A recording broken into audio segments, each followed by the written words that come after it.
ฮัลโหลสบายดีตอนเช้าทุกคนมื้อนี้มาเฮ็ดเวียกคือเก่าเนาะ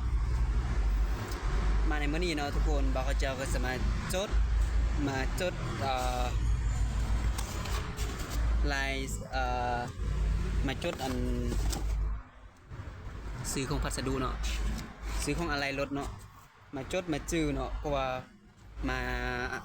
บ่าวเขาเจ้าหามาเฮ็ดเวียกอยู่นี่เนาะพนาเพิ่นก็ยังแบบยังบ่ให้บ่าวเขาเจ้าไปเฮ็ดเวียกเป็นทางไปเฮ็ดเวียกแบบว่าเกี่ยวกับข้อมานาไปเฮ็ดแบบจะว่าได้ว่าไปเฮ็ดอยู่แบบทางการนั่นน่ะเดี๋ยวนี้ก็มีแต่ว่าให้บ่าวเขาเจ้ามาเรียนก่อนหลังจากที่เรียนเป็นแล้วจะให้บ่าวเขาเจ้าไปเฮ็ดเป็นทางการนำก็ฮู้บ่ได้จื้อได้อะไรรถแต่ละอันแต่ละชิ้นแต่ละส่วนต้องอะไรให้บ่าวเขาเจ้าจื้อได้แต่ว่านี่แบบอะไรวะจื้อบ่ได้ก็คือว่าเนาะทุกคนก็คือแบบมันแม่นเป็นตัวอักษรจีนนี่นะเบิ่งอักษรจีนมันจื้อค่อนข้างที่จะยากหน่อยนึงเนาะ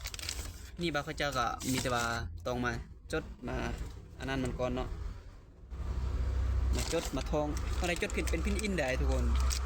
จดเป็นพินอินตรงจดเป็นพินอินแล้วก็ต้องอ่านเป็นตัวฮันจื้อพร้อมฮัลโหลอันนี้ใส่โทรศัพท์สวยใส่โทรศัพท์สวยเปเด้อ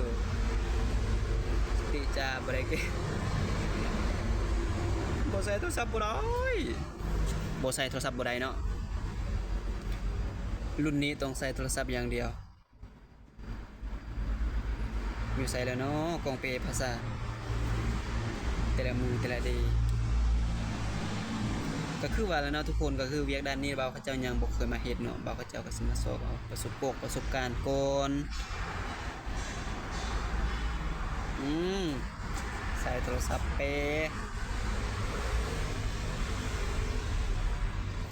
แต่ว่าบ่าวเขามันก็มีบางตัวที่บ่าวเขาเจ้าอ่านออกเนาะแต่ว่าส่วนหลายนี่มันจะอ่านบ่ค่อยออกปานใดแม่นทุกคนมันแปลกมากมันเป็นแบบคำศัพท์คือแบบบ่เคยเห็นนะตอนเฮาเรียนมันจะแบบบ่เห็นคำศัพท์เกี่ยวกับนี่เนาะตอนเฮาเรียนเฮาก็จะเห็นแบบคำศัพท์พื้นฐานเลยจะเป็นเกี่ยวกับคำศัพท์พื้นฐานเนาะคำศัพท์แบบเฉพาะเจาะจงนี่แบบยังบ่เรียนยังบ่ฮู้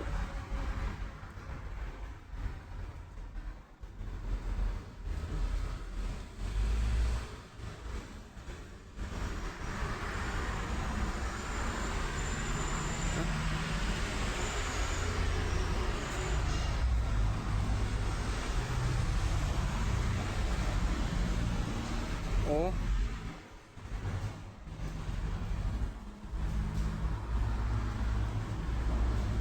อยู่นี่เองสื่อมันว่าแต่ว่ามันอยู่ไหนวะ